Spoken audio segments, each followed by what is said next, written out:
Hari Buruh atau May Day diperingati setiap 1 Mei dan kini telah menjadi hari libur nasional di Indonesia.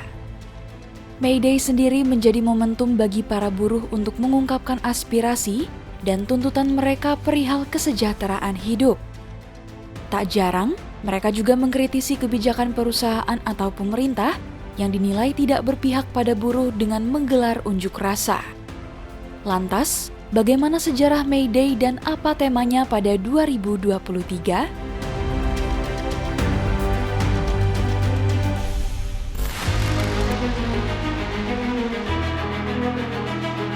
Dilansir dari Britannica, peringatan Hari Buruh jatuh setiap 1 Mei bermula dari keputusan Federasi Internasional, Kelompok Sosialis dan Serikat Buruh pada 1889. Saat itu, tanggal 1 Mei ditetapkan sebagai Hari Buruh oleh para persatuan buruh untuk memperingati kerusuhan di Haymarket di Chicago, Amerika Serikat pada 1886.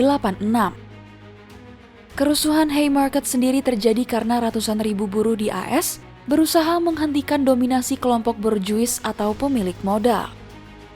Para buruh melakukan aksi mogok untuk menuntut kesejahteraan hidup. Namun, aksi tersebut akhirnya berubah menjadi peristiwa berdarah lantaran polisi menembaki para buruh.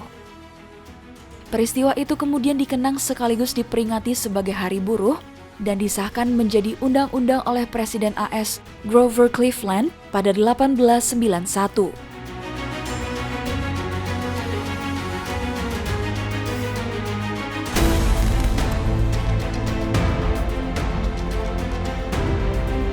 Dilansir dari International Labour Organization, tema Hari Buruh tahun ini adalah World Day Safety and Health at Work 2023 atau Hari Keselamatan dan Kesehatan Kerja Sedunia 2023. Mereka menyebut bahwa lingkungan kerja yang aman dan sehat merupakan prinsip dasar dan hak di tempat kerja.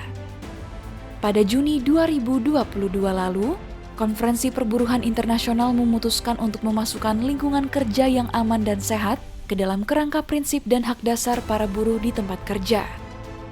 Kemudian pada 28 April 2023, Konferensi Perburuhan Internasional merayakan keputusan ini hingga mengumpulkan para ahli dan konstituen untuk membahas implikasinya terhadap dunia kerja hingga penerapannya secara praktis di dunia kerja.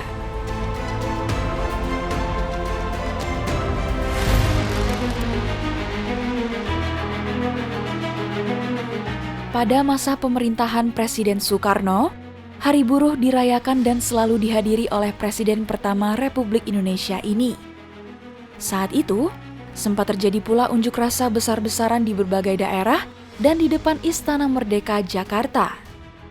Soekarno menilai, buruh semestinya mempertahankan politik toe stand atau keadaan politik yang memungkinkan gerakan buruh bebas berserikat, berkumpul, mengkritik, dan berpendapat. Namun, Hari Buruh ditiadakan ketika masa pemerintahan Presiden Soeharto. Perayaan itu dilarang karena identik dengan paham komunis yang dibarengi perubahan nama Kementerian Perburuhan menjadi Departemen Tenaga Kerja saat Kabinet Dwi Korah.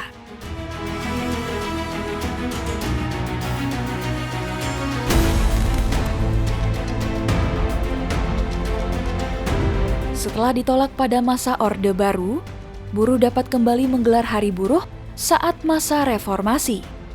Hari Buruh kemudian ditetapkan pemerintah sebagai hari libur nasional setiap tahun, yakni setiap 1 Mei. Hal itu bermula dari pertemuan Presiden Susilo Bambang Yudhoyono atau SBY dengan Presiden Konfederasi Serikat Pekerja Indonesia Said Iqbal pada 2013. Keputusan menjadikan Hari Buruh alias May Day sebagai hari libur nasional itu pun mulai berlaku pada 2014 dan berlanjut hingga saat ini.